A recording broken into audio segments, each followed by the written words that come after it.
So ayun na nga guys, for today's video, tayo naman ay magtatanim dito sa likod bahay natin, kung saan ay napagdesisyonan ko na yung papaya naman ang itatanim natin. Dapat ay tatanim ko siya sa harapan ng bahay, pero madami nga nagsuggest sa atin na masama daw magtanim ng papaya sa harapan dahil luluha daw, dahil nga madagtato. Pero alam nyo ba, dito sa subdivision namin guys, halos lahat dito ang nakatanim sa harapan ng mga bahay nila ay mga papaya. Next time nga gusto ko mag-interview kung totoo nga ba yun eh. Pero anyway, wala namang masama kung maniniwala tayo. So nasa likod ko na lang napagdesisyonan, at dahil ginagawa na nga lang din parking yung likod ng bahay ko, at tinatapunan na rin ng iba ng basura. Akala yata nila walang nakatiras dahil puno-puno nga ng mga damo at nagagapangan na dun sa ating garden, kaya akala nila ay abandonadong lugar. Kaya naman ngayon, kahit gabi na, ayan, ilang araw kami natapos dito kasi ang kapal talaga ng mga damo dito guys. Sayang hindi ko lang napakita sa inyo. Halos tumatawid na dyan sa may bangketa, wala na kayo makikitang bangketa dyan. At ayan nga, pinagtiyagaan namin, kaya tinapos namin ng gabi dahil sabi ko nga kinabukasan ay gustong gusto ko na siya taniman. Siyempre, thank you sa mga kapatid ko, kay Angge at kay Jepoy, at ganoon din kay Kuya Gio, kay Sankis, na siya nagtiyaga din na maglinis nito at naghakot ng mga damong basura para itapon. Kasi nga guys, napakahirap talaga dito kapag natambakan ka ng basura, hindi kasi hinahakot yung basura dito, kaya kami din na magtatapon doon sa malayong lugar kung saan yung mga bakanteng lote. Napakapangit ng subdivision namin dito kasi may mga rules sila na hindi sila pwedeng magpahakot ng mga basura, lalo na kung mga damo-damo lang. Kailangan yung mga basurang nabubulok-lak, hindi kasama ang mga damo na pinagtabasan sa iyong garden at mga pinagputulan mo ng puno.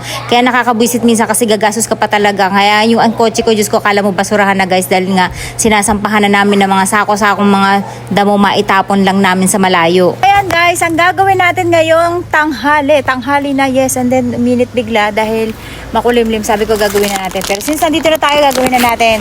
Nakikita nyo tong likuran natin na to guys, ito naman yung likod bahay namin. Ayan, ito yung ating nataniman, and then nandito tayo sa likod bahay natin kasi itatanim na natin yung ating mga papaya. Pero before anything else guys, maglalagay tayo syempre ng ating NPK, kung saan yun yung magpapaganda lalo ng ating mga lupa, at may kasama na siyang pataba. Saan to mabibili guys? Available to dun sa ating Sweet Life TV PH. Dito po sa TikTok po yan sa Pilipinas guys.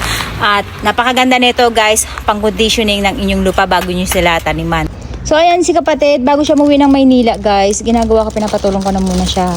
Kasi mahalaga na may kasama ako dahil hindi ko to kaya mag-isa. So ayan, hanggang doon yan sa tulo. And then ang gagawin natin, pinabaklas na muna natin yung ating mga lupa na excess bago natin siya lagyan nito. Kasi may mga nakaangat na area guys, kinakailangan ay malagyan natin siya. Actually gusto ko bumili ng hollow blocks eh. Mas maganda kung nakukulong natin siya.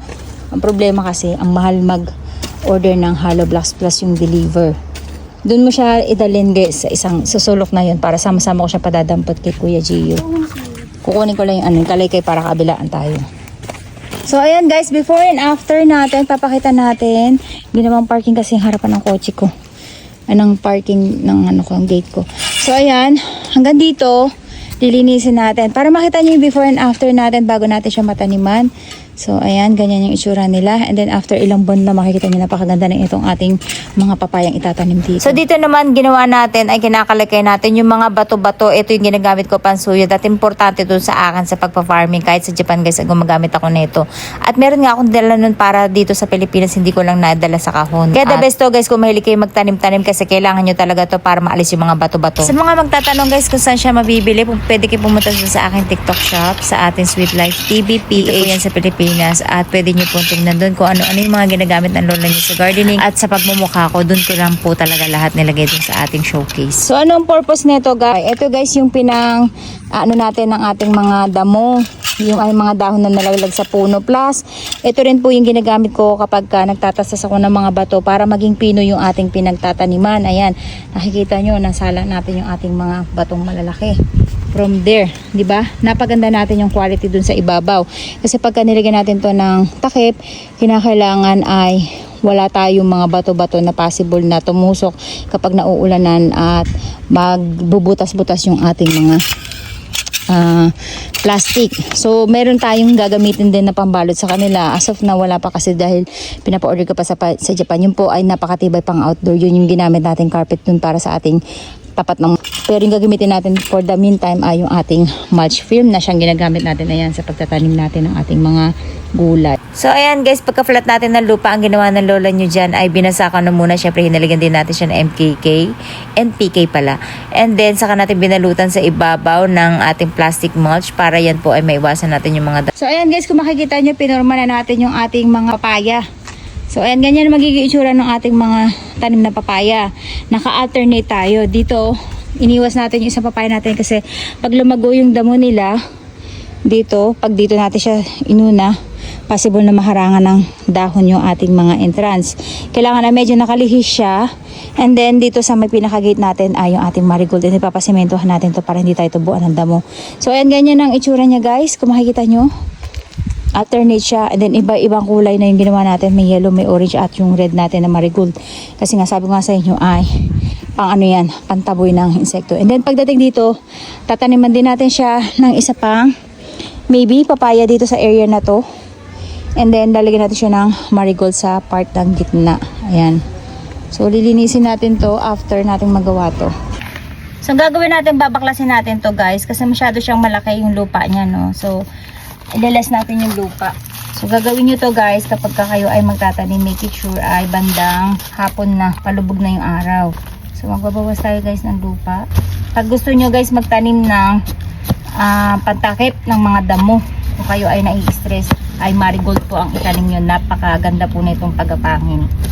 So ilulusot lang natin dito sa ating saktuhang butas. Ayan. Diinan lang natin and then saka natin tabunan ng lupa. So wag natin lalakihan yung butas kasi pag nilakihan natin, madadry yung ating lupa, yung ating mga pananim agad. So ayan guys, ganyan yung itsura ng ating marigold. So ayan guys, ganyan lang ang ating papaya.